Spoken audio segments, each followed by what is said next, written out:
right, cool. You feel me? We gotta let these niggas know. Go ahead and let me tell you something. Give me the vaccine because I need to go, to wherever. So if they telling niggas they can't go nowhere without the vaccine, ain't no point. It ain't no point in all of this back and forth. Let me out.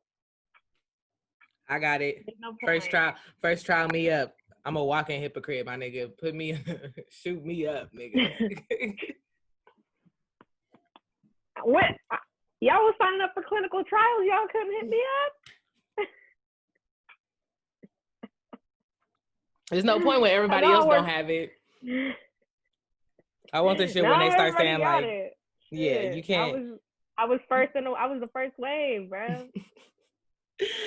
Y'all niggas late to this shit, just like everything else. Niggas are definitely gonna be like, bro, I got that. Late to this, bro. I been had the vaccine, nigga. That shit was, it was COVID-19 and I got it in 19, bro. Like, y'all niggas getting a COVID-19 vaccine in 2021, bro. You living in the past. How the fuck do that even make sense, bro? How that makes sense 2021 to you, dude? vaccine. Like, bro, you late. You don't got nothing. Like, but you know what? You want my promo code for the vaccine? When niggas inevitably, partner with Fashion Nova to sell the vaccine, it's just going to be very enjoyable, but...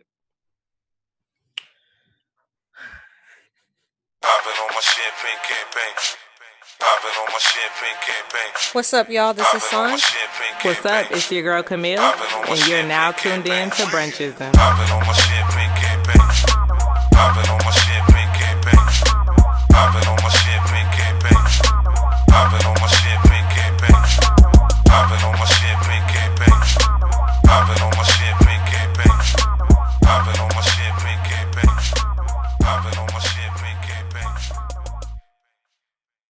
What's up, y'all, and welcome to this week's episode of Brunchism. I am Camille.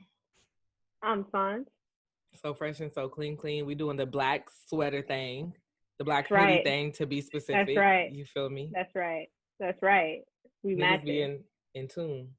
It's right here. It's right here. Welcome everybody for our people, our visual. I think visual engagers. Listeners? Visual listeners sounds like a contradiction. Agreed. But I'll allow it. Our visual listeners on YouTube, welcome. Make sure y'all subscribe. For everybody that's listening across all the other platforms, what's up? Welcome back. Welcome to Brunchism. For our first segment, while we wait, just a reminder, we are a part of the Toy to Remember organization. This year we raised about 5 G's to be able to support 8 families for the holiday season. We're giving back in a way that doesn't put people at risk, so we don't have to do an actual drive, but we can just sponsor these families, get the gifts sent to them, and bring some holiday cheer. My nigga, we are not a miss like that fat white blood nigga with the beard that be breaking into everyone's houses through the chimney, stealing their cookies and shit. We are for the community. For the people. You feel me? The people's clauses. Ain't no fucking Santa Claus over here. But make sure y'all follow Toy to Remember to see our journey of distributing these gifts across, the greater Los Angeles area. Also, we'll be posting the winners of our raffles and our giveaways. So yeah, you feel me? 'Tis the season. Mm-hmm. Winners. Get out there. Do you feel holiday cheer? Is the spirit upon you? Are you a Christmas person? I wanted to be. When? I actually had fuck you. I actually went I went to my best friend's house. I went to go visit him because he said I never visit him, which is valid. But I went. And his mom loves Christmas, so them niggas had me over there decorating. So I feel like, I got that out of my system now. At first I was inspired, maybe I'll get me a little mantle wreath or something. Maybe a little something to hang on my door. You feel for me? The cribbo. Yeah. It sounded better when I was there doing it with them. And then when I actually got back here, I was like, actually, my nigga, I drew myself a little Christmas tree on my calendar, my whiteboard calendar, and I'm feeling like that's pretty festive. It has bulbs. It has the stem. It has the shape. You feel me? Is it just like pen and pencil, or you use like colors? I have colored markers. It was on my whiteboard. All so right, I have the green tree. Oh, okay, okay. The stem is black, and then it has the ornaments. You feel me? So understood. Niggas want to say I'm not festive. How I'm not. When? What about you? Are you decorating? I feel like I know the answer. I was supposed to be. We keep talking about buying a tree and decorating, but like, I don't know. I was about to say, I'm pretty sure that nigga at Bree wants to decorate. So. Oh my gosh, she'll decorate for everything. It's just like I have trouble like spending money and putting effort to things that like are not long term. So like I'm not necessarily the type of person who should do holiday decor unless it's like reusable. Like I don't have like the storage space right now to have like a Christmas box. So if I buy some shit for Christmas, I'm gonna buy it and I'm gonna have to throw it away or something or sell it or whatever. And it's just, that doesn't motivate me. It feels wasteful. It feels like I'm just consuming for no reason. So like when I do the Dollar Tree thing, you know, the Dollar Tree be having little cute, quick. Facts. But here's another thing about like living in DC specifically is like we don't have like a car, right? So like there's not many Dollar Trees that are actually metro accessible. Or that I would so y'all live on the other side of the tracks? Spot. So y'all must live in the bougie part. No, like literally no, even in like for some reason they're all like in between metros, like in these very in just places where the train don't go. So that's just weird. Like even I'm like, if I have to walk that far, I'm not going. Maybe I am. Maybe I'll hit Tarjay a little closer. So maybe we'll see. But I gotta hit like Bullseye's Pen or whatever that shit is. That Dollar Park. That's where I stay at. I'm unaware. It must be some East Coast shit. What? That spot in Target where all that dollar shit is? Oh, okay. I didn't know that there was like a little nickname for it.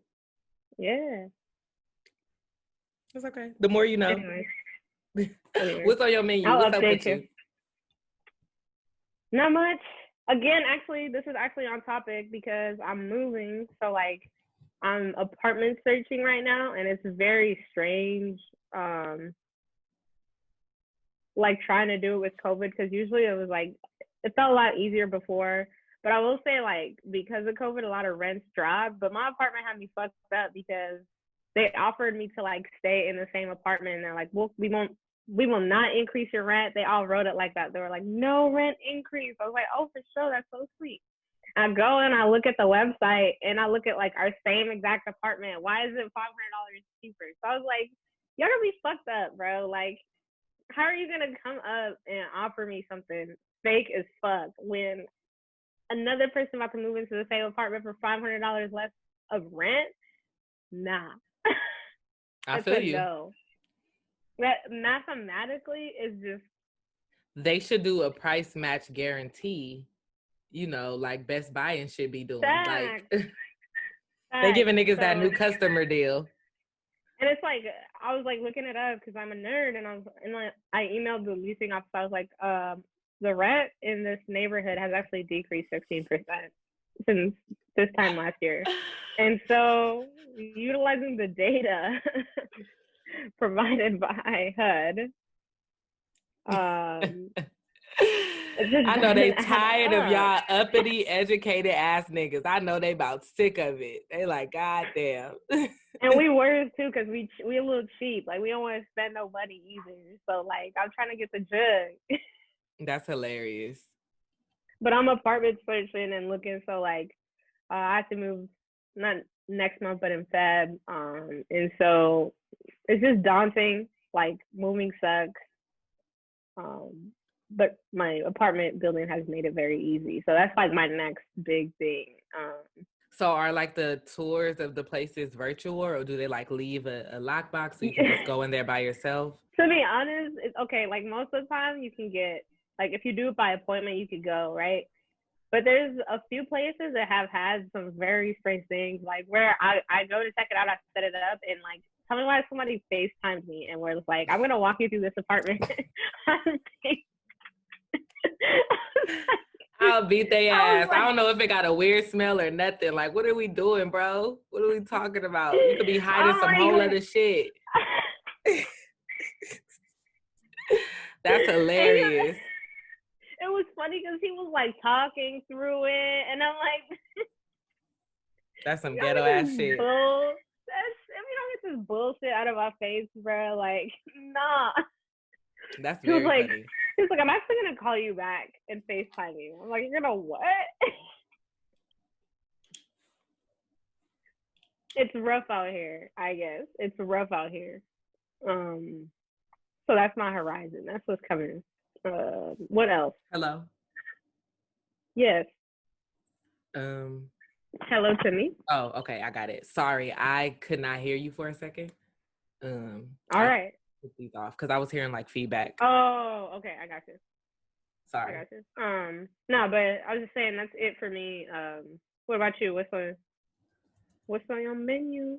I just want to say that it's been from the last time we recorded, it's been a week. I've had these same 1, 2, 3, 4, 5, about 6 braids in for like 3 days because I haven't had time to finish my hair, hence the hoodie. Like I was wondering why you came through so stealthy, but I thought it was stylistic. No, it's not a part of, a Tom girl aesthetic. It's very much so my hair is not done, so I have this hood on.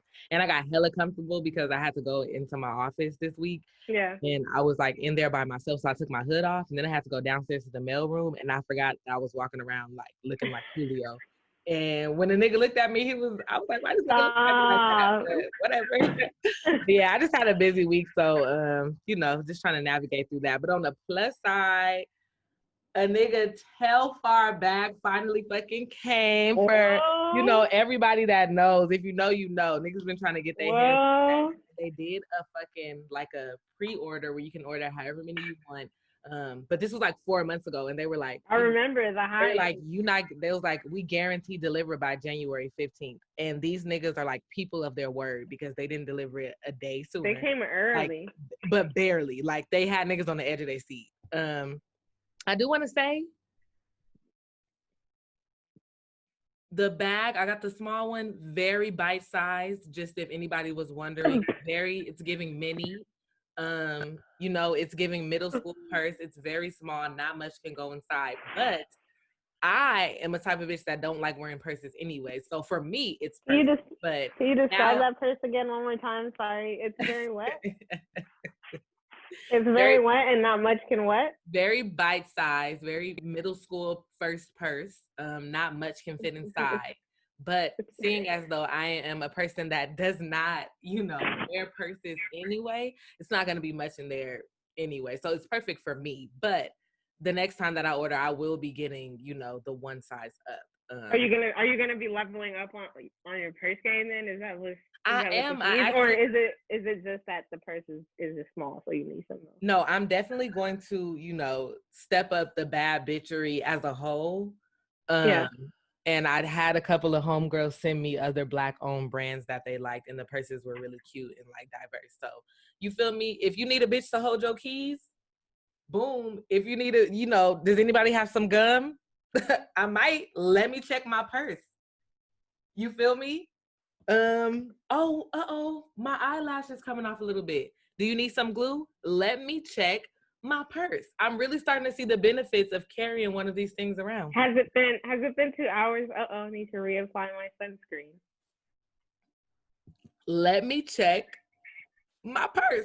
I'm on to something. And then also my phone came, y'all, without me having to do any additional cursing out. Actually, that's not true. Wait, that's what not happened? true. Did they ever figure it out? Like, this is curious. I don't know what happened, but I looked online to look at my bill, and they charged me for the first phone, so I had to cuss them out about that. And then I was like, where's my FedEx tracking number? Because I'm not playing with y'all niggas this time. And then someone told me, like, oh, it looks like your order was partially canceled. I said... Partially? They sent half the phone? They said that usually happens when either you cancel your order or we do. And you're saying you didn't cancel your order, so we probably did. Let's check why. I said, let me tell y'all something right now. Why y'all cancel half the order? I said, I don't have the energy to go back and forth with y'all. My phone better be here by December 11th. I'm not even going to do this. And y'all going to take that other shit off of my bill. And long story short, bill's back to normal. Phone is here. Didn't even have to get out of character because I told them, I said, I'm not. So figure it out. I'll wait. Figure it out. Y'all have until the 11th. And look, you really just have to, be a curious case of Camille Duncan. And I still ain't transferred the damn phone over. I had it for 2 days. But I want to move on my time. That's the point. I don't want anybody else to ain't shit. When that shit big as hell. It barely fit in my purse. My new purse, bruh. You feel me? What else is on my menu? I just want to say, we talk a lot about, female intuition, quote unquote, but I really want to give niggas credit because I definitely think that niggas have an intuition or like a toxic nigga alarm or like a spidey sense.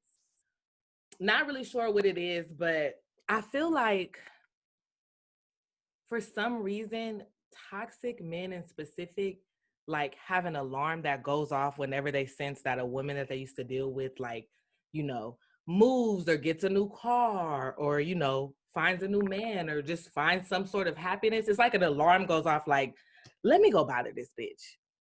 It's it the seems future. like it's the Hendrix alarm. It's the Pluto alarm. It's something, but it never fails. And I just wanted to throw that out there. I don't wish to go into specifics, but I think I trolled myself into saying that I was celibate but ended up like really reflecting and being like, you know what? I actually am going to do this like with intention. And you capped yourself into celibacy. You feel me? And as soon as I like made that decision and like started to reflect and felt good about it, wow.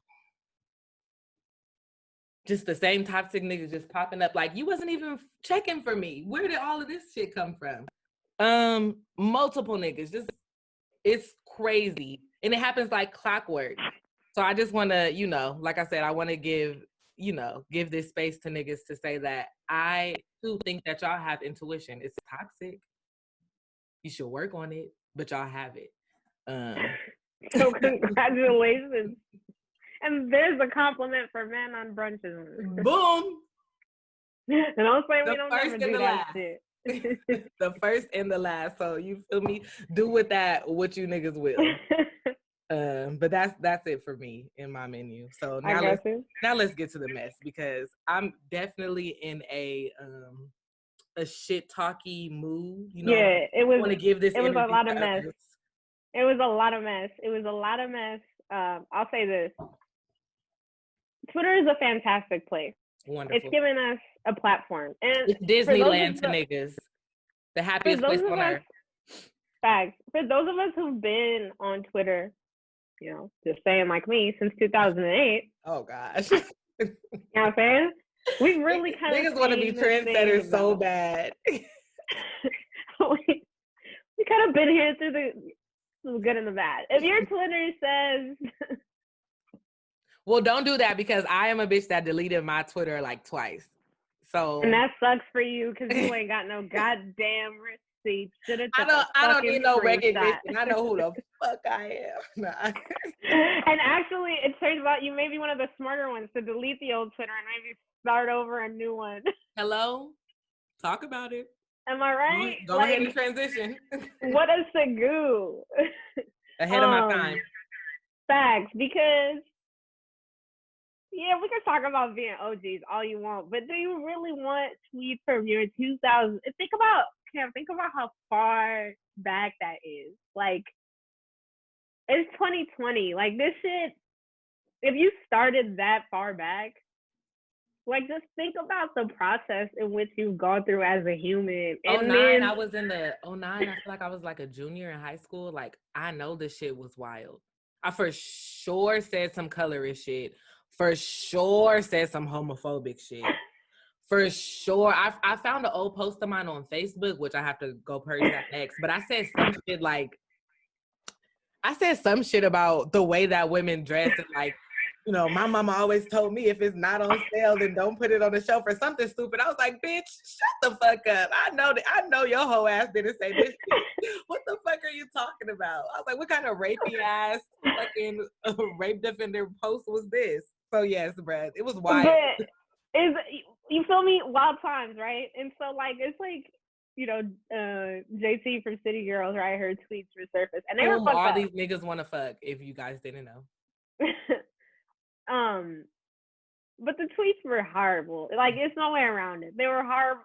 I don't know. Like, I feel like it's weird to defend shitty things. So I'm not necessarily. Let me try. Just so we can have a little mess and conflict on the platform. One, everybody was tweeting like that back then, as we just discussed. Like, everybody was tweeting kind of for shock value, and we were all very reckless. Two, I feel like a lot of the times when these people like JT or like we talked about Sada Baby before and like Cardi B, right? Like, these are ghetto and hood niggas. I don't expect to go back to their tweets and see, you know, anything less than what the fuck it gave. Like, it's not surprising. And so if you know people like that, you shouldn't be too surprised. It's weird that niggas went to go look it up, but I could have guessed that she said some crazy ass shit. Like, you feel me? Yeah. And then three, though, on the other end, a lot of the shit that I saw was like from 2018. That bitch is 28. And 2018 was 2 ass years ago. Like, shit wasn't that far back. But that's how I'll try. Yeah, no, you're right. You're right. And look, I'm not even saying like, I'm not necessarily sure what it means. Or I think that your point is, I think probably one of the better ones of like, this is who this person is. This is part of their persona even today. You feel me? Like, it's not necessarily, like out of character. But I think like, what I think it kind of can be problematic is like, if you have a certain persona, and like your old tweets don't necessarily match up with it. Like, for example, if you found like some fucked up shit on like LeBron's Twitter in the past, that would be like the whole rage and might be justified because like this is who you say you are. You're like this family guy, well-rounded, something like that. You feel me? So like, I don't necessarily have a problem with what she's tweeting, but I will say that I think that people should agree that what she was tweeting was fucked up. And that's one thing. I don't really see like, I don't really. Didn't she say she was like trying to chill with R. Kelly? Like, she said some pretty wild shit for sure. Like, yeah. And like, it's okay to like think that people's old tweets shouldn't necessarily surface, so they shouldn't be like criticized over it. But you can agree that what the content that was said was actually messed up. And be like, but it's fucked up that we brought this into this year. But like you said, 2018 was not that far back. Because people trying to give her grace on that. And I'm like, I mean, I'm going to let y'all give her grace, but we're not going to act like 2018. 2018 was not that far. Was hella long ago, my nigga. She's 28. Which is another, and I'll say, this is the part that really takes me off about this, that went with this shit, was that, all right, so she's talking about this shit in like 2018, right? And then she comes to say, I was doing this when I was a regular person like y'all. That fucking set me off, Cam. I don't know if it's my ego. I don't know if it's me. Looking at your bank account like. And I'll say this, the real tip of my iceberg was when Santana. Okay. Santana want to talk about when he was regular. Bitch, you're still fucking regular. You're giving regular. You're giving I can catch you at Ralph's. You're very much giving, you know, Arco gas station. You're regular. What the fuck? You're giving corner beauty supply, you know. You're giving Sloss and Swap Me. You're giving, you know, regular, normal. Anybody who is a Fashion Nova influencer cannot have my respect. You just cannot have it. I'm sorry. Unless you have your own line, I don't care. No, you're not about to make me. No. They said I'm not like you other Negroes. they said this is what we used to do when we were regular. I said regular what? This in a fucking pandemic? You want to talk about being regular? Fuck you. I don't care about. Look, you rich motherfuckers are still going to the club, are getting your family tested every day, are still able to have all the fucking fun you want, still can go anywhere you want because you have access to it because you're an influencer. I don't give a shit what you think about regular fucking people. I want to know why. I don't give a fuck. Not during a pandemic. Huh? I said I want to know why they think they're not regular. JT, you just got out of jail for scamming. I know hella people that went to jail for scamming, bruh. Like that seems regular to me. That is so regular. And then to find out that some of you are still out here scamming to get free shit just like the rest of us. Fuck you guys. Them niggas need to stimmy just like us.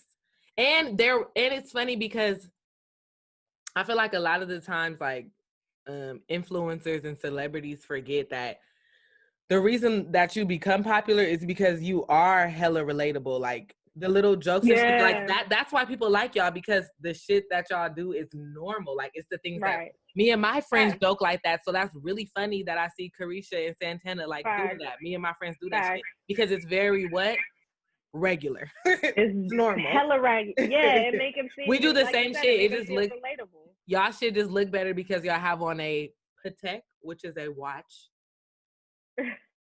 Yeah, I know things. And Rollies don't TikTok. I don't know if Pateks do or not, but I know Rollies do not. But listen, Santana, I think your Rollie does TikToker. Fuck you. That was the best day of my life. I wanted them to go at it forever. Oh, it's two of the funniest niggas out right now.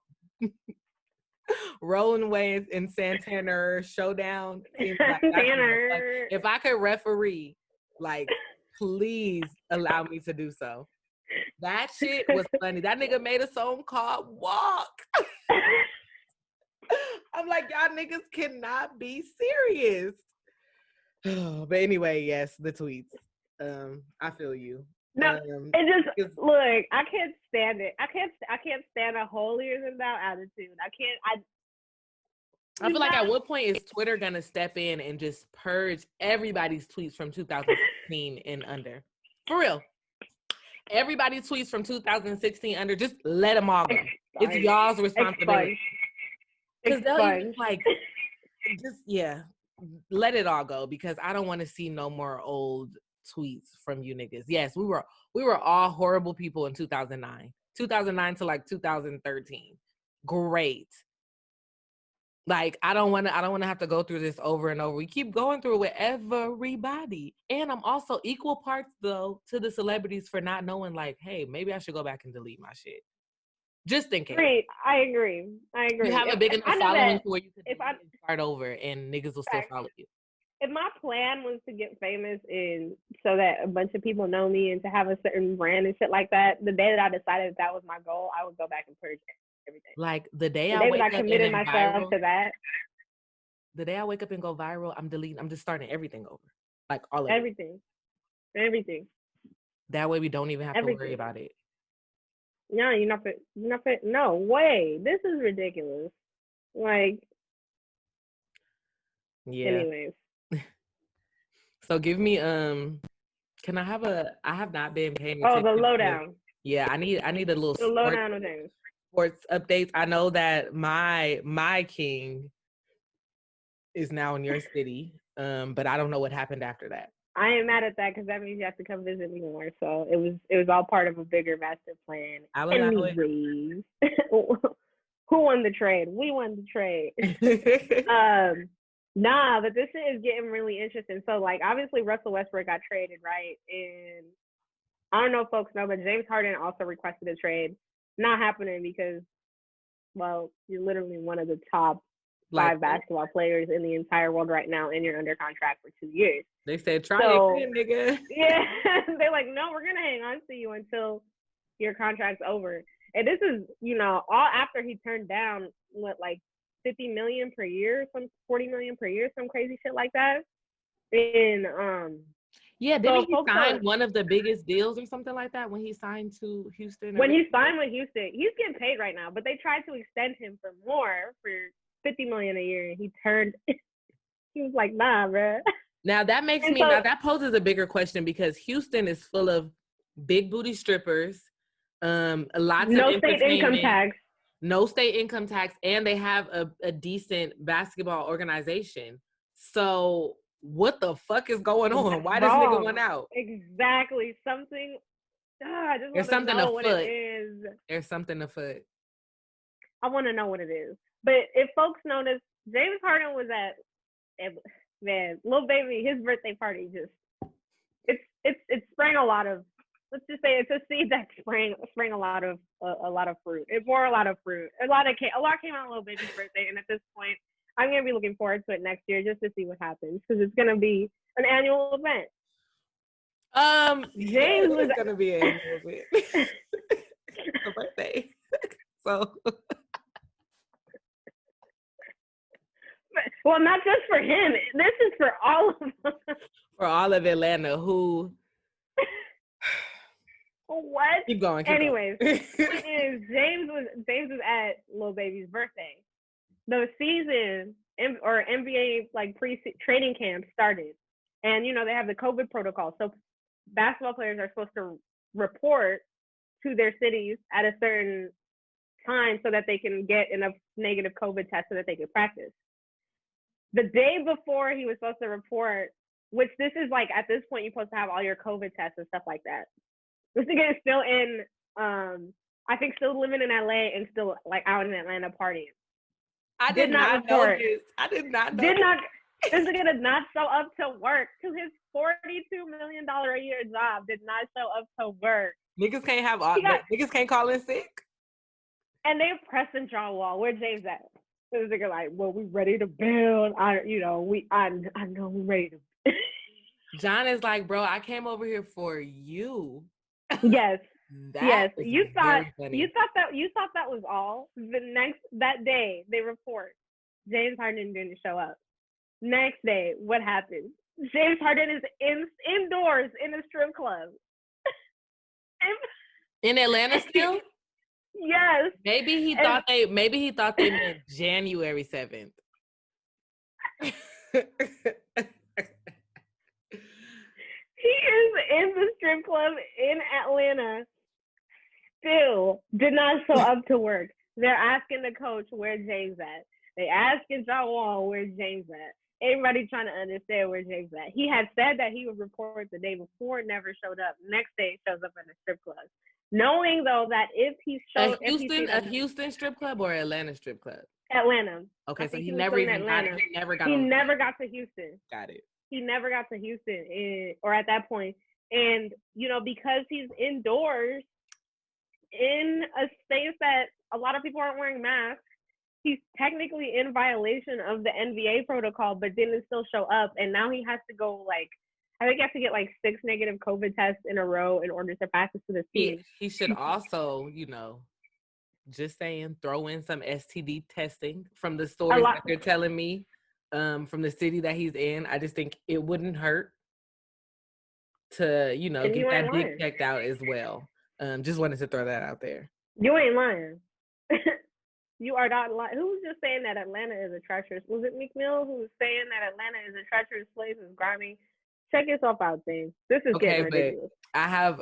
Did you see the tweets where people were like, Jada got to compete with this nigga James Harden, as far as the gifts to Lil Baby, they're like, damn, she already got to compete with these other bitches. Now she got to compete with this nigga. She got to compete with this. He got this nigga some honey bun. He's like, damn, I'm your honey bun. For real, she like, shit. I know that was his favorite snack, but damn, I forgot. This nigga done outdid me. Damn, why ain't get him a bag full of his? I just want to say that because of the pandemic, I found out who Jada was because I didn't know who she was. Who is Jada is Lil Baby's baby mama and also girlfriend. Now, what I can't they have figure a child out together. Yes. Now, what I can't figure out if they are in a polyamorous relationship. I think he is, but she may not be. If he's in a polyamorous. But I definitely learned who she was this year. Her last name is Wada. Not sure if that's a stage name or if they are the Wadas, like as a family. I don't know Lil Baby's real name, so I don't know if his last name is Baby. I don't know if he's Baby Wada. Are they married?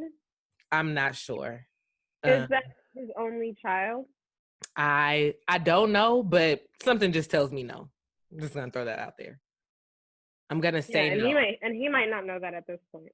I'm gonna say no, actually, with such confidence, and I literally do not know if that's his only child. But something tells me, I don't know. Anyway, the reason I brought this James Harden story up was I found this extremely entertaining because, first of all, other than this summer, or not this summer, this off season, you'll never hear about James Harden. You never hear about this nigga. Like, you wanna talk about a nigga who moves low key? Like, we don't never, and we know he's like apparently is he engaged? I know he gets mad bitches. Like, I just know it. Yeah, but I really challenge those women to, Google a picture of him without the beard. But also $50 million a year, I'll allow it. I understand. Come on. Things are fine. Keep the beard. I'll buy you another. J. Cole said cricket smile. I know that's right.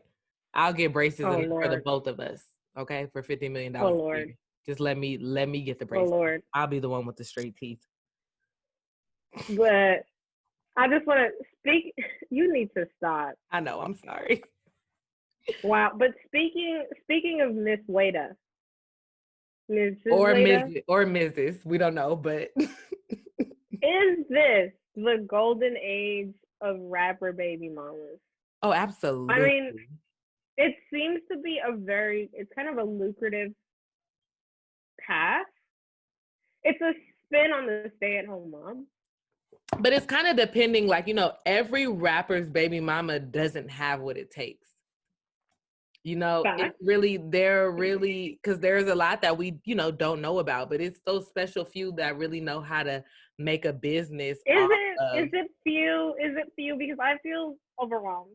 I don't be knowing who has kids because they don't ever show them. They just show their Fashion Nova deal. So I don't know. I don't know who's the baby mama. But at least they have the sense to do that, because if those children are known, their lives are just never. We talked about this, Cam. If they're doing a service for their children, at least they can do that. Because my God, can you imagine? Your daddy cheated on your mommy. I saw it on the Shade Room.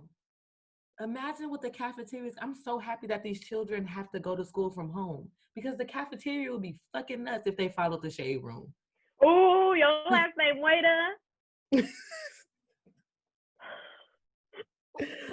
Ooh, your daddy was having sex with that girl and it wasn't your mama.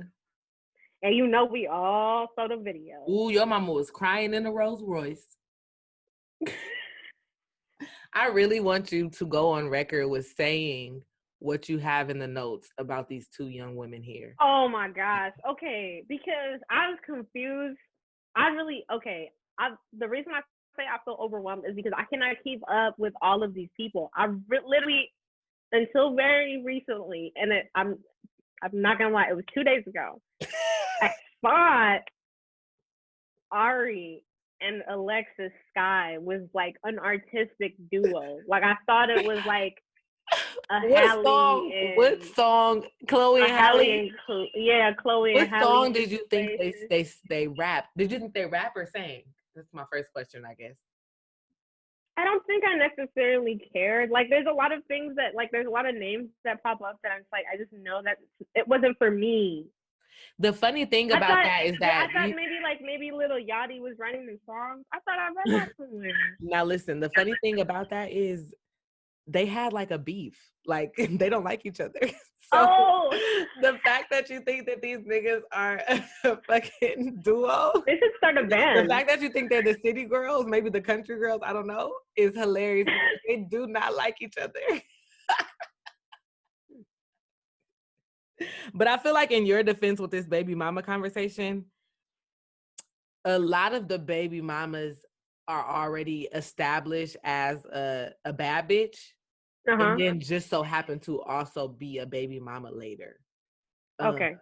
So I think that's where the confusion may come in. At least it does a little bit for me. Because I'm like, which one of y'all got on from being the baby mama? And which one of y'all was on and then became a baby mama? Like, Instagram bad bitch Tory Bricks. She was already a bad bitch and then became a rapper's baby mama. Okay. So I feel like it's level. And Tory Bricks is Future?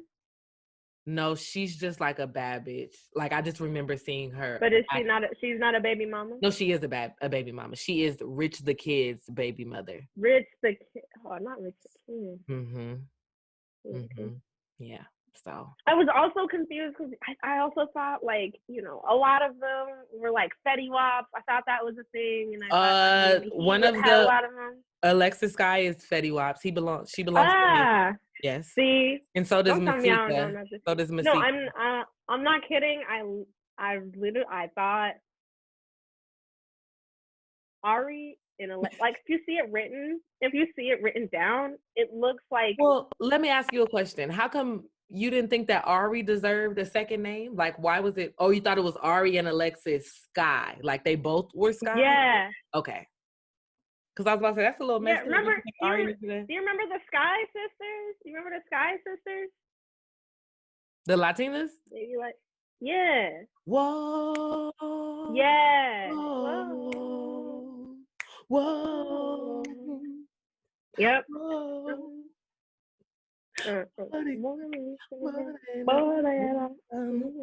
Okay, I do remember. So sorry. They both start with A's.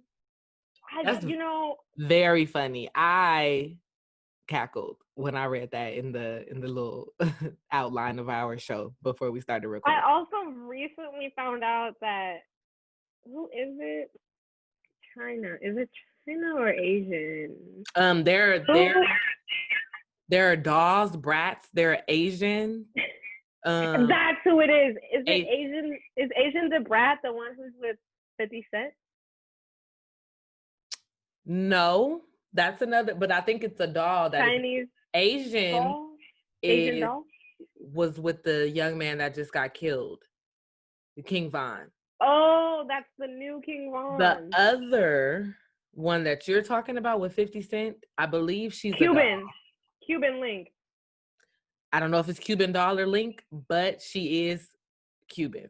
I don't know if that's her nationality for real, but here's the thing, and here's the real kicker about this, because these names are really getting confusing, is that Cuban Link is not a rapper. That's a chain, if I'm not mistaken, right? Yes, but it's a Cuban Link is a chain, but the person whose name is Cuban Link is not a rapper. Like that. I don't think that you can necessarily do that. I don't think you can necessarily call the baddies do have rapper names. They do have artist names. Now that is a very fair point. That's a fair point. Like, wait, but why is this your? And then she said she's a fitness influencer. I was like, but why? What does that have to do with fitness? Elliptical. It doesn't make no sense. Cuban doll, like Cuban Link, elliptical is fucking hilarious. What the fuck? Elliptical. Yeah, why is her name Cuban Link? I feel like it's also like a disservice to another rapper who could have a very cool name, but you done took it already. A nigga with money like that, I can't even be the linked up nigga because this bad bitch took it. Niggas gonna be hitting me up for Fashion Nova deals when. Oh, what'd she do? Oh, she do fitness. Why is your name Cuban Link?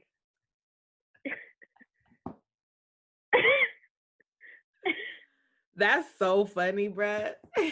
That is fucking hilarious. It makes no sense. Anyways, I just had questions. You cleared up a lot of things for me. I feel a little bit less confused. And, and the only reason why is because we all have our own guilty pleasures. And as much as I hate to admit it, and I don't follow them, but I love going on the Shade Room. It is always entertaining. They are very problematic, and I know that, right? But on things like this, I know what's going on. But how? Okay, like let's say, I frequent the Shade Room once in a while. I'll peep dibble in and dabble. Sort of, what are my people up to? What's going on? But I can't keep up with the name. You have to go in the comments because you're not alone. I go in the comments and I'll see people say, "Now who the fuck is this?" And I'd be like, I also have the same question. So you just look at the replies and people will tell you. Everyone has stands now. Everyone except for me. I feel offended, but everyone has a hive. Are you my hive? Is that what you're saying? I'm your stan. Okay, thank you so much. You need to start defending me in these streets, then, my nigga. You're slacking.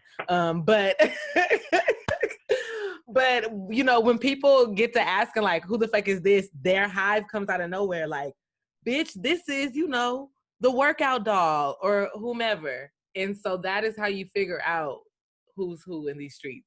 You have to. Okay. It calls for a little bit of work.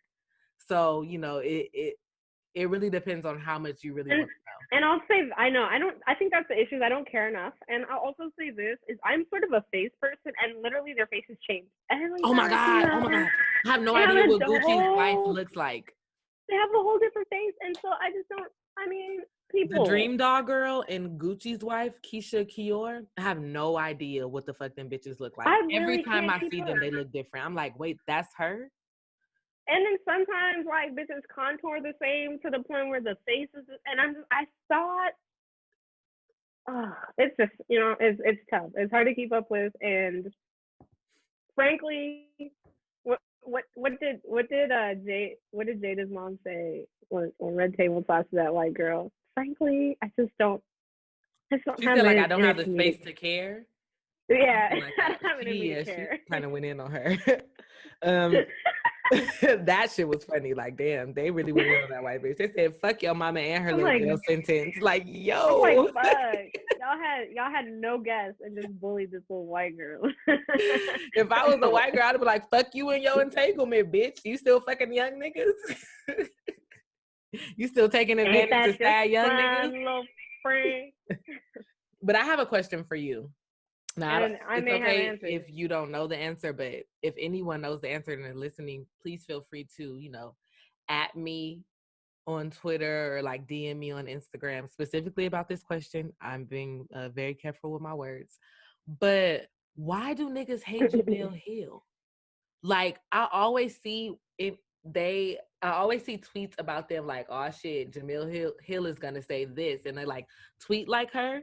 But I never really, you know how you miss a day on Twitter and then that's it for the rest of your life. Like if you don't know, you'll never know. I feel like I missed that day, and so I don't know why niggas like come for her. And just recently, I saw that her and another woman like were interviewing that white boy who knocked out Nate. Jake Paul. Like, do you think it was... Now I know names. Now I know names. Look at you helping me. Thank you. This is ridiculous. And I was just like, I saw the question. Yet, so for those of y'all who don't know, I'm sorry. They asked him like, "Oh, don't you think it was racist for you to knock out like a white guy?" Now everybody went in on them, but I don't know. Maybe because I don't know why people come for her. I assumed it was a joke. Like I thought that they were trying to be funny. Like, hey, it was. Yeah, like, hey, why? Like, that's racist. I thought it was meant to be a joke. But niggas dragged them, and I was like, why don't y'all see it for this woman? Like, I don't understand. So, can you tell me? Sure. I'll say this. I'll say like I think that Jamele Hill is a very interesting case because like I think that there's this like dichotomy, especially that popular Black people live on, which is like if they're like the most successful, because Jamele Hill is one of the most successful, like I think Black female like sports analysts, broadcasters, writers, journalists. I thought that she started off in sports. So why is she started in ESPN. So like she started out at ESPN, and she was doing a sports thing. I don't know if you don't remember, but she had this show with. She had a show. See, I thought it was another different people. In my head, I was like, this can't be the same girl that used to work for ESPN. Yeah, I don't get how it happened. Carrie Champion, who they were together, they used to work at ESPN together. Okay. And they both actually worked on Stephen A's show. Okay. Stephen A. Smith's show. And getting problematic. Yeah, so like there was some shit. Yeah, so there was some shit with like some drama at ESPN. I think that they tried to like basically tell them what they could and couldn't talk about at like around 2016 when like Trump was, at its high. She was the person who was always like speaking out on political issues and like talking real shit and speaking truth to power.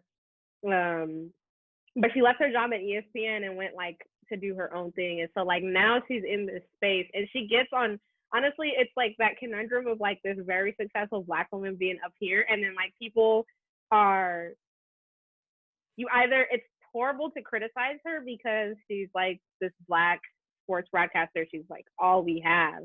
But also at the same time, like sometimes you do shit that's just like, why the fuck would you do that if you're in that position?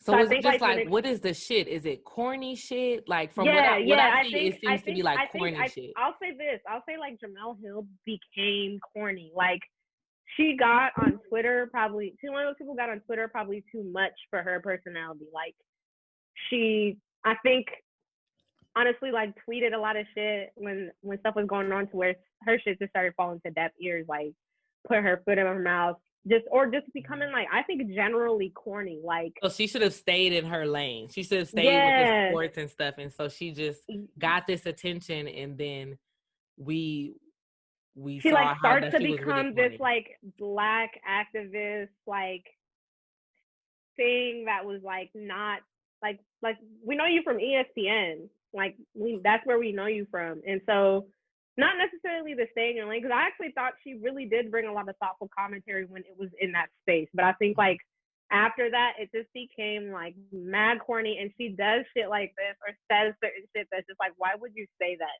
And I agree with you, it was definitely a joke. And I think you could tell by like the Jake Paul's reaction that he knew that it was coming, in my opinion. Like I felt like he knew what they were going to ask him. Like it seemed like they had discussed it, because like he answered it way too easily for a person who was not ready. You feel me? Like I would be like, whoa.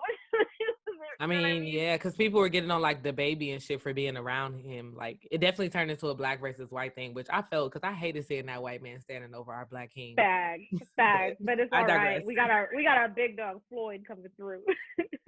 I feel like, okay.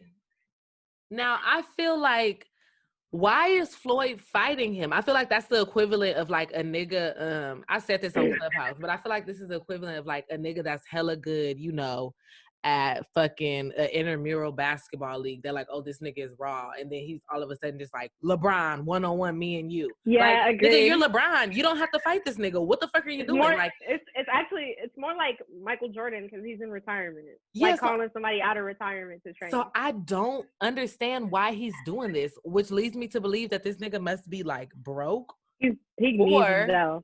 Very broke. Because why are you're Floyd Mayweather, my nigga, like you're solidified.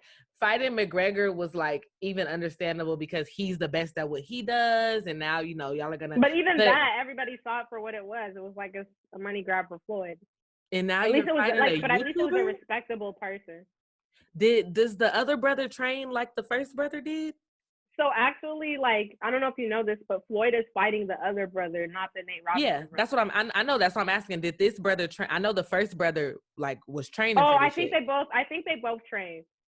They both trained, but the brother I think the brother who knocked out Nate is better, but the brother who Floyd is fighting has like a bigger following. Let's talk about how these niggas could not have whiter names. We're talking about Jake and Logan. Jake and Logan, like Paul. They also have a first name for a last name. Oh, I hate those type of niggas. Hate it. Like Jake Paul, Logan Paul. Fuck that.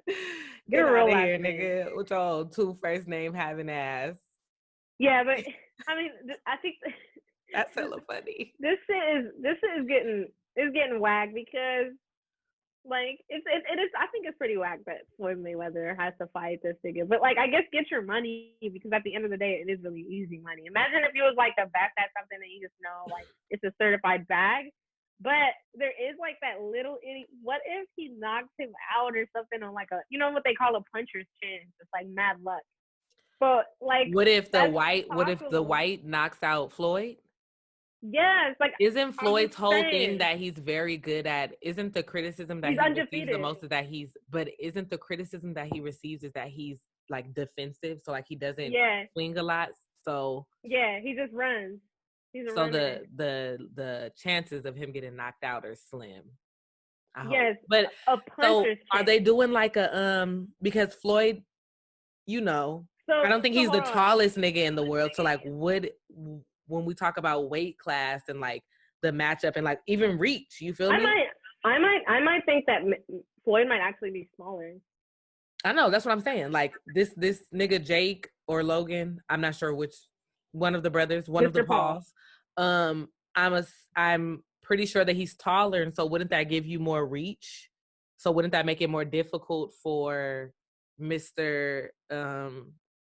Mayweather? See, and my thing is, okay, yes, I feel like you don't need to test shit like this. Like, because to me, the times when you get caught slipping are the times when you're like least supposed to. Like, especially for a guy like slipping. But like, especially a guy like Floyd who is at the top of the top, like this could be something that's just like over cocky, and then like we literally all Black people have to just get up and leave. You just have to buy us a whole different country with all your money, and we just have to leave. The thing is, because white people are already super confident right now, right, with Trump in office. So if white people get to knocking us out on TV all over the fucking world, that's not going to be good for us. I think like, that they're already real confident. Like these niggas is not scared of us the way that they used to be. And I think this is something we should have all gotten a chance to sign off on. I really didn't appreciate Floyd sort of moving forward with this without consulting with everybody. We have our annual meeting coming up in February. Could have brought it up on the docket then. We would have all voted. But for you to do Black people like this and take this on after we saw what Nate Robinson did, like, come on, bro. If it's not Mike Tyson, I don't want them niggas fighting nobody. Okay? But that's because I would have preferred to see Mike Tyson fight this young nigga. Them niggas not that crazy. Let me tell you that. That nigga Mike Tyson is missing a few things up here. And that's okay because he's still functioning and he's still rich, and that's fine. But you feel me? That nigga's mentality is different. So I suggest these niggas tread lightly. Got you. All right. But yeah, that's it for the mess for me. That's the mess, the whole mess, and nothing but the mess. So thank you, Messy Gods. Thank you for allowing us the opportunity. But so now it's time for the main course. I thought we could talk. I know there's been a lot of like COVID vaccine news coming out. I think yesterday, which will be the day before yesterday when this episode comes out, was the time Monday or Tuesday. Okay. Tuesday was the first day that people were administered the COVID-19 vaccine in Britain or in the UK. I don't know which one. Whatever. Not a geographer. I'd be like, is it the UK or Britain or England? I don't know the difference between the three. I hate to sound ignorant. Some of the colonizers got vaccines before everybody else did. Typical. Not surprised with that. But if folks didn't know, the UK, England, Britain, the colonizers, Europeans, have much, I guess, more relaxed vaccine like approval laws than the US, and so that's why it was able to move a lot faster there. But they actually vaccinated their first person One of the first people vaccinated in the UK was named William Shakespeare, which I just found to be theatrical. Oh my God. Just, so like how Americans be naming their daughters Lexus and Cartier, they be naming they fucking people Shakespeare. Okay, sorry. Continue. Right. Right. So I mean, it's just been a lot of vaccine news. So is anyone that was the next nigga named Sherlock Holmes? Like, what the fuck is going on?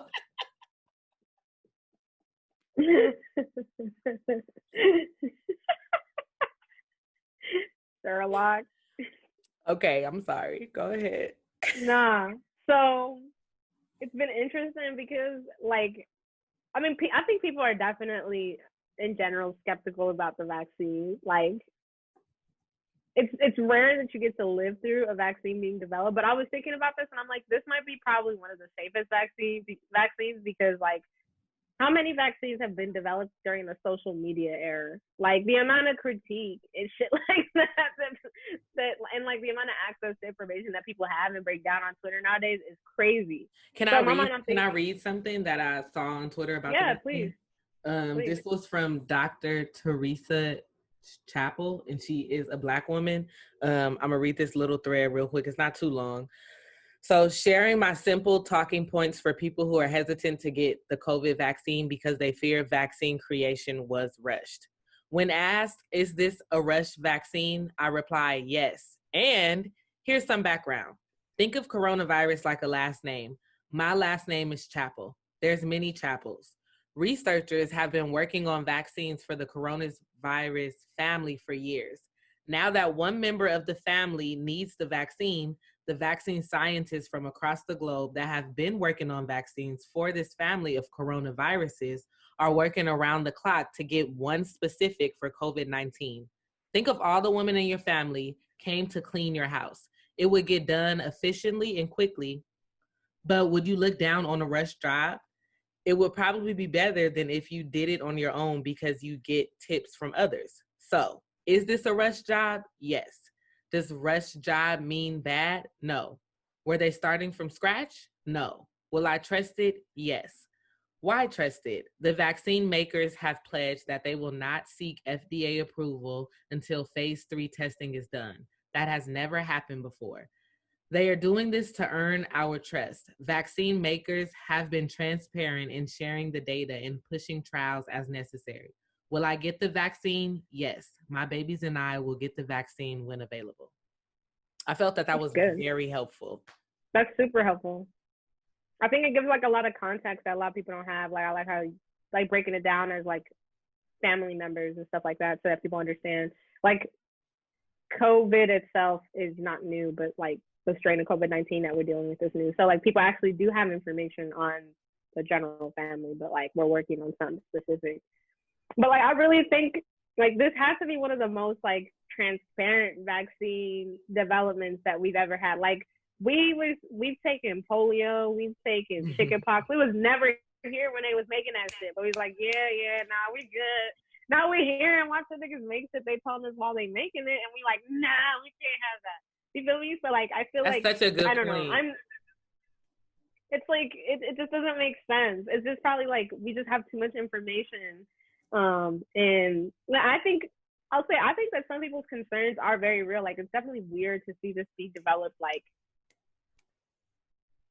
I think as niggas in general, like our experience in this country specifically with fucking medicine and like, you know, being experimented on and shit like that, like it's 100% valid. Like that's, at least for me, I'll say I definitely grew up in a family where niggas was like, you know, don't get that vaccine. You don't know what the government is doing, blah, blah, blah. Like I said, for valid reasons. So it's, I can't say that I'm going to like scrutinize at least any Black people for not wanting to partake in some sort of vaccine.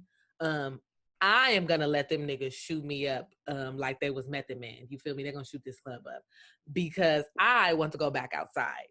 And even reading something like that, like from someone in the field and a Black woman, like is more reassuring. But I also completely understand the caution of wanting to like trust the government as a Black person, considering our history in this country, especially when it comes to fucking medicine and fucking science.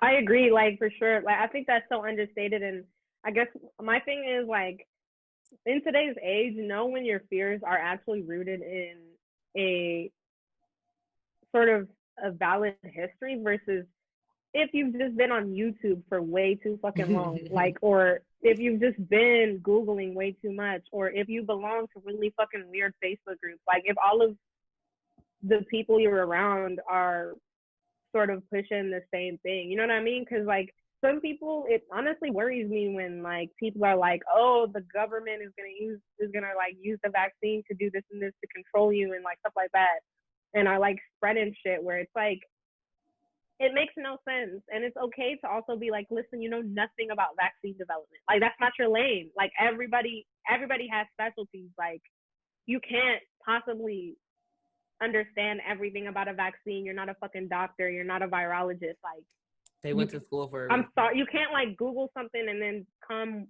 with those. An expert. Otherwise, there'll be no need for college. Right. Exactly. And so, I also think it's interesting. It's a balance. I think it's interesting how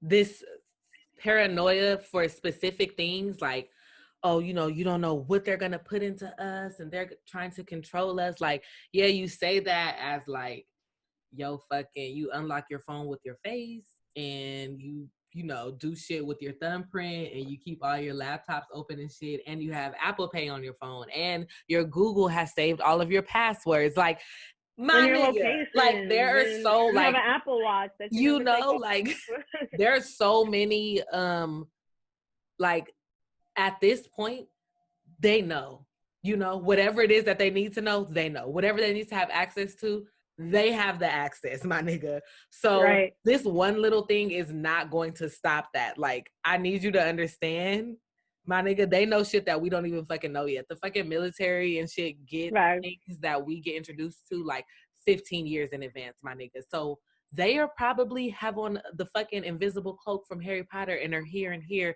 next to me right now. So I promise you, like, your conspiracy theories, bruh, although they might be rooted in a little bit of truth and valid fear, understand that these niggas can tap into us at any time. These niggas sent out a crazy ass Amber Alert in California because of our shutdown, like at like 2:30 yesterday. Like, these niggas can do whatever the fuck they can do, whatever the fuck they want. So if they want to get you, they're gonna get you. So just take the vaccine, bruh. Like, they're gonna get you anyway.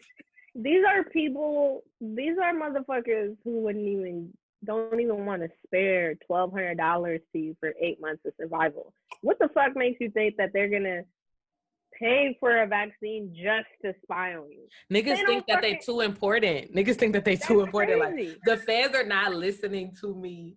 Like, and if they are, you know, if I'm like 6 degrees separation from somebody that they trying to get or whatever, all of that. What are you gonna do? Niggas is not important enough for y'all to think that the government is watching you, you know? And if you are, then that's your own little thing. You know, if you're planning to, you know, kidnap the next governor or whatever the Proud Boys do, then great. Yeah. That's why you have that fear. But like, for the average nigga, like, y'all can relax.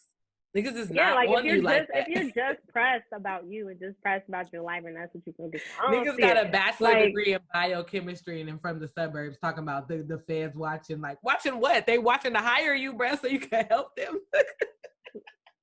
You old qualified ass nigga. You decorated certificate ass nigga. Bro. Perfectly formatted resume. Look at some borders ass bitch. Them niggas watching for your references. What the fuck you talking about? Like, everybody can genuinely relax. It's crazy. So I feel like there's dark places on the internet to get false information. There's actually other places on the internet to get accurate information and to like become well-rounded. So I just say, I don't know. I feel like if you're not sure, I hate when people spread shit that's not like, if that's how you want to think or something, like, don't go and like fucking bullshit. Like, I hate that. But I'm the same way. I'm with you. I would take it. I'm ready to go outside. I also like, I don't have, if I am being like watched or tracked, fine. I'm sorry, but I have to live my life. If y'all watching me, help me get my credit up. Like, I don't understand what you're watching for if you're not gonna help. Facts. And I also lost a wallet about 2.5 months ago. And if anybody could just Get that back to me. Anybody if it can pops assist up. that. If y'all are watching, help me figure out my fucking skin tone so I can buy some Fenty makeup. Like, help me. I think one thing though that I kind of like skimmed over that you said that I think was really important and that I haven't like fully recognized is that, like you said, we didn't live in a time with polio or like the chicken pox. Yeah, I guess because some niggas don't get vaccinated, but like that wasn't like a pandemic in our time. So this, measles or whatever. This is the first vaccine that we saw the fucking shit rise and we're seeing the solution come in real time. So I think that's just worth like really emphasizing and noting because that is something that's like really important. We're living through some crazy. I saw somebody tweet this and this is the realest shit, but when they get to chapter 2020 in the history books in 3010, gonna be a fucking about to be stressed the fuck out. Like, oh my God. The A-push exam? They're gonna be like, wait till you get to 9th grade and have to learn about 2020. Like, niggas gonna be like, oh man. What happened, bro? Like, there's a whole semester on Trump. Like, whoa. Nah, seriously, you're not like. I see no lies. I see no fucking lies. Like, this is literally a 1 in like 100-year event. Like, this is so rare. So like everything we have to accept as new and like I don't think we can apply old models to think into this. Shit is just. Like if you're shit is chaotic all around. Every aspect, everything is fucking chaotic right now. Like you have fucking random ass iconic people dying. You have a pandemic. You have a celebrity and reality TV star as a president. You have like local government officials showing that they don't give a fuck about their constituents. Single fuck. It's just insane. You have people showing how they really don't care about the greater good as long as they could, like, do whatever the fuck they want. Do whatever the fuck they want. It's just like people losing family members. Like it's. Then you got niggas pressing you to, do Forex. It's just a lot. Wow, this is true. It's so much happening all at once. Then you have, 13-year-olds becoming millionaires from just doing a little dance on TikTok. We're living in wild ass times. Like it's crazy. Yeah, 2020 done flip us over, dude. Like I don't know. I mean, let's get this shit fucking developed. Shoot us up, so we can just go back. You feel me? Because let me tell you something. When I make my appointment to get my vaccine, my flight is gonna be the next day. I'm gonna have my paperwork like this. Here you go. Here it is. There you go. Here goes. Here's where they shot me up. There it is, right there. Here is my government tattoo. That's my 5G. It's my 5G chip right here. Thank you. All aboard. All aboard. Please scan me in. Please scan me in. Okay. All aboard to Puerto Rico. I'd be like, CC. Vaccina. Yes. C. Yes. Yes. Aboard the plane. Thank you. Oh gosh, well I cannot wait, bro. I cannot fucking wait. I really hope that people stay paranoid so when they open shit back up, only people that got vaccinated. Slow. It's like, you feel me? I get to actually enjoy shit. Shit is not too crowded. Yes. All the paranoid niggas are mad because they can't leave their state. Like, bye. Good luck, with your Sebi diet, with the alkaline fighting against COVID. I will be. Oh my God. And listen, no shade, because I know people that actually have done the Sebi diet. Like, that's fine, no shade if you're just doing the diet. But if you really like think that that's the key to life, a little shade. Let it go. But anyway, yeah, that's that on that. I'm done.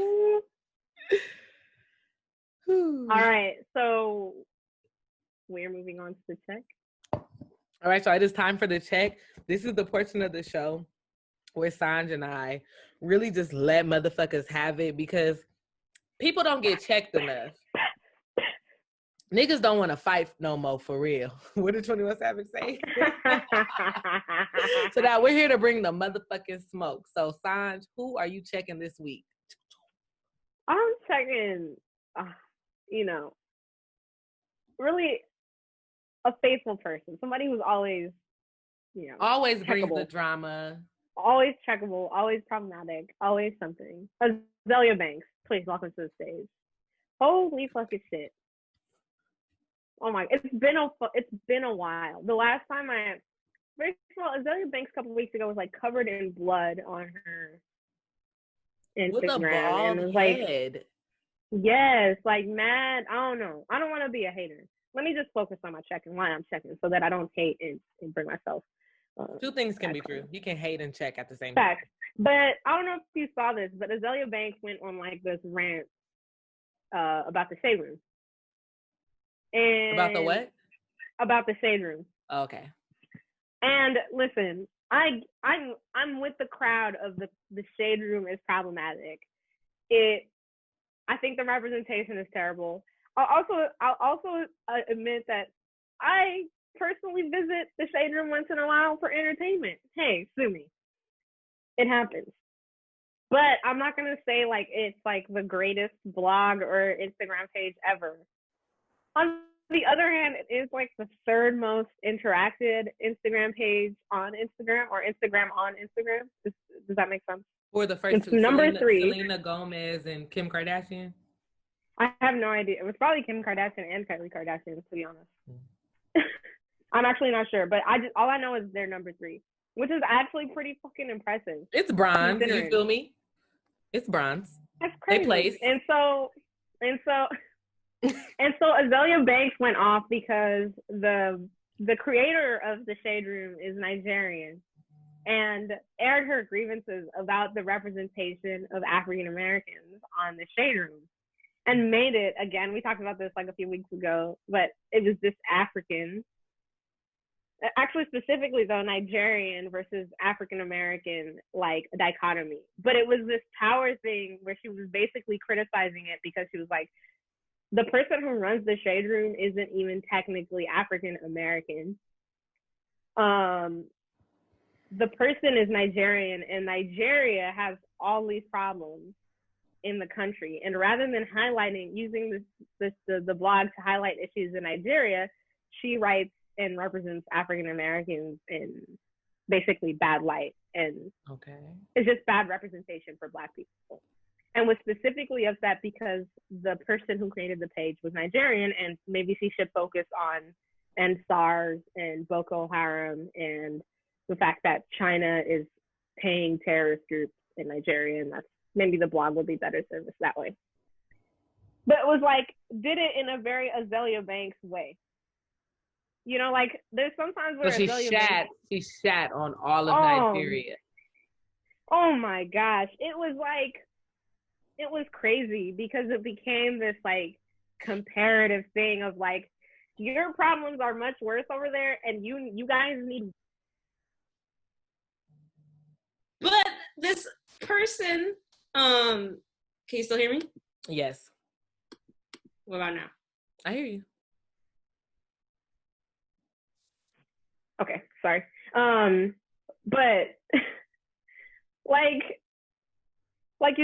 you were just saying that shitted on this whole thing, her whole take, and made it mad extra, right? And like very divisive. But it was interesting to me because like if you really go back, like the person who created the Shade Room is a little bit of like a self-made, maybe from the bottom to the top, got it out the mud type thing. You feel me? Like parents migrated from Nigeria. She was born in LA, born and raised in LA. Her parents. I didn't know that though, but whoop. Yeah, her dad actually killed her mother in a domestic violence dispute, and they both passed away when she was 6. And I just say this to say that like the person behind the blog is like just a full ass person with like their own shit. So it was sad to like, I get the critiques of the Shade Room, but man, there's a lot of publications that really don't give a shit about Black people. And like to make it, and they're not even Black people. I think the difference with the Shade Room is that notion where, you know, I could clown my sister all day, but as soon as you do, my nigga, it's a problem because that's my sister. Like the Shade Room is supposed to be for Black people. Like, yes, they bait, you know, with some problematic shit for sure. But at the end of the day, it's a space for Black people to talk shit within our culture. So I would be pissed off if there was some blonde hair, blue eyed bitch that was running the Shade Room. Like, bitch, you can't come over here talking about us. Like, we're gonna talk about each other because that's a part of our culture, you know. Catching the playing the dozens. Yeah, play in the dozens. I also would advise for Azealia to tread lightly, my nigga, because from what I know about, like, you know, the Yoruba religions, bitch, you better watch it. Them niggas go, them niggas gonna do some fucking rituals and get on that altar, and you're gonna be done. I suggest you cool it. I found that to be the most comical because, like, the person who you're probably talking about might identify more with African American culture than they ever would with Nigeria, because they don't literally. I don't know if you know, like, if folks know what it feels like. I don't, because I am an OG immigrant. I'm not a first generation immigrant. Period. But first generation immigrants who just don't know much about necessarily where they come from, and I imagine, like, with her parents passing away so early and her entering, like, the foster care system is even more further pulled away from her home, from, like, her home. So it's like, it's kind of bullshit, because, like, the person has a whole story to themselves of, like, more than where they're from, and, like, that informs. So I just thought it was so petty and just so distasteful to make it about, like, this individuals themselves, rather than, like, the fact that, I mean, the Shade Room is the third most popular fucking page on Instagram. People like that shit, one way or the other. Like, so I don't necessarily know that it's this person's fault from where they're at that Black people are represented in a certain way. You feel me? That ticks me. I agree. I concur. I co-sign. All right. And your check, who are you checking? So it's the holiday season, and even though hopefully people aren't gathering for holidays such as Thanksgiving and Christmas and, like, Hanukkah and Kwanzaa and shit, I know that a conversation that a lot of women specifically may face during the holiday season as we get older, and I'm saying we because this is, like, speaking from a little bit of experience, but y'all gotta stop asking women when they're gonna have kids. Y'all have to stop doing that shit.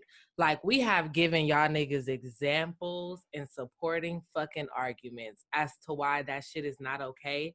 I don't give a fuck if you my auntie. I don't give a fuck if you my sister. I don't give a fuck if you my favorite cousin. And this is no shots at my family in particular, because I let shit be known. But I'm not gonna say that I haven't experienced that though, and I know a lot of other Black women have. And it's funny because whether they're cis or not, I know a lot of other Black women have, where you get pressed about having children. I just really want niggas to understand a few things. One, just because I have a puss, everybody is not able to have children. And so you could be bringing up some real traumatic shit for somebody who may have been trying all fucking year. I only see you, Uncle Jim, on holidays. So you don't know every other day throughout the year, I have been trying to get pregnant. So you coming to me asking me when I'm going to have kids is just further stressing me out and making me feel really shitty. Two. Are you telling me that our family members have problems that we don't know about? Oh my God. Wow. Two, not all women want children. And y'all have to stop making women feel shitty about not wanting to be a mother, because number three, I am more than what my body can do. Like, I understand that I can produce a child, but I truly believe that I was put on this earth to be more than just a child producing cow. Now, I am in no way trying to offend anyone with children. I'm not shitting on people with kids at all. That's not what this is for. But a lot of people have this mentality of, like, you're a woman, so you're supposed to have kids. If you're not having kids, then what the fuck are you a woman for, you know? And I'm here to tell you that I'm a woman because that's how I was born, and I like to do a whole lot of other things with my puss besides push a baby out, and that is okay. It's okay if you want to have a bunch of kids, and if it's okay if you don't. What's not okay is y'all being in women's vagina in business. That comes down to birth control. That comes down to abortions. That comes down to being. That comes down to how we dress. That comes down to all of it. But specifically, like I said, because I know it's a hard time during the holidays, y'all have to stop asking women when they're gonna have kids. That shit is out. I know women who can't have kids. I know women who don't want to have kids. I know women who had kids that they didn't want. I know women who are whip that shit who are at the still bud. trying. Like, you feel me? Yeah, I You know could women still who be are still trying trying. So like, when it's somebody asks you that. And I hate when other women do it too, specifically because it's like, damn girl, like, do you not you play see into how that it? can be a problem? So Yeah. I just wanted to, like I said, hopefully y'all don't have to deal with this because y'all should not be around y'all's family anyway. And also shout out to my family because on Thanksgiving, I really thought y'all niggas was gonna gather and we did not. And I'm really proud of us. But way to go, Duncan. My family's very close. Like, we have parties just because the wind blows. So I was really we know you're a family girl. But yeah, I just wanted to throw that out there because it's the holiday season. Like, please don't be asking That's a good one. You know, when they're gonna have kids or if they want kids and all of that shit. Just mind your genitals. You know, we should have an episode over shit not to ask over the holidays. We can do that next week. You know, I'm so with that. That's a fact. Like, it's like some of this shit is so insensitive and like, you know, you could like really ruin somebody's whole, I don't know, mood by just you never know, like you said. Yeah, that's a fact. I just feel like it just needed to be said because you're right. Yeah, we go through enough. Yeah. Then to have y'all niggas now asking us more questions about what we go through. I remember one of my cousins, I'm gonna keep this as general as possible. And this is no, I'm not shitting on my cousin at all because they genuinely didn't know, but it just goes to show. Another member in my family announced that they was pregnant, but they had a miscarriage. But word about the miscarriage didn't get around as fast. And then so one of my cousins, like the person that had the miscarriage, like had a drink at like one of the family parties, and one of my cousins went up to them and was just like, "You ain't supposed to be drinking this. Like, what about the baby? Blah blah." So then we were just all looking around like. And then we had to tell them, and they just felt really shitty, like, fuck, I didn't know, which, you know, they didn't know, so I'm not holding that against them. Like I said, I'm not trying to shit on No, but it's cousins, shitty. Like, I feel like even the person who asked, like you said, even the person who asked, if you know that you asked that in a bad situation, you feel shitty. Or at least you should. But, like, you feel so shitty. It's just like, minding your own business is just super important. Even if you're super close to somebody, like, even if you like this, I know this is my nigga, like, we're close, we're tight, we can tell each other anything, you still never know. Like, it's so important to mind your business and to just mind people's boundaries and also use context clues. But that's it. Yeah. That's my check. That's good. That's all.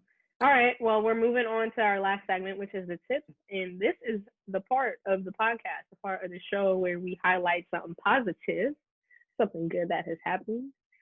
Camille, who are you tipping? I think I'm going to go ahead and tip my Clubhouse friends. I have been a nigga that has been active on Clubhouse a lot.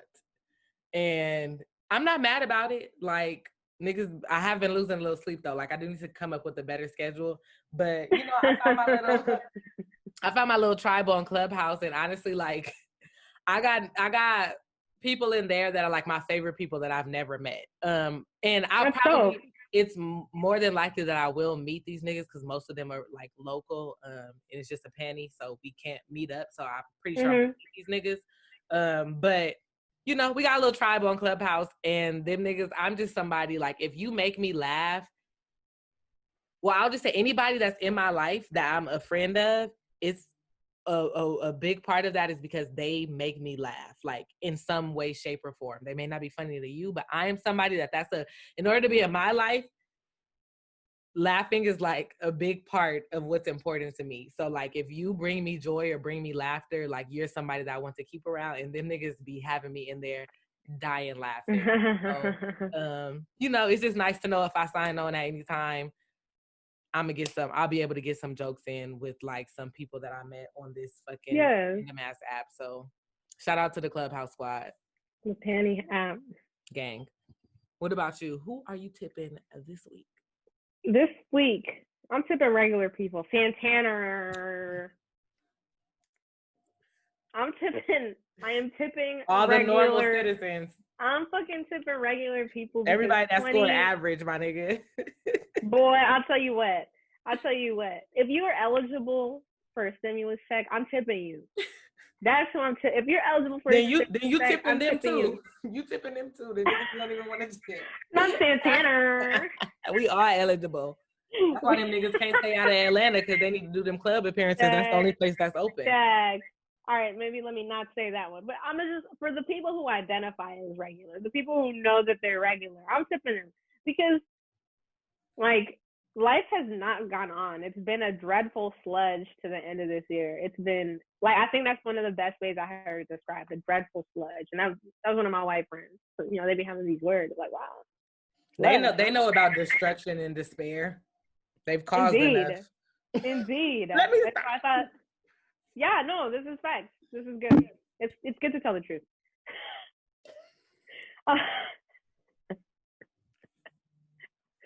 Santana.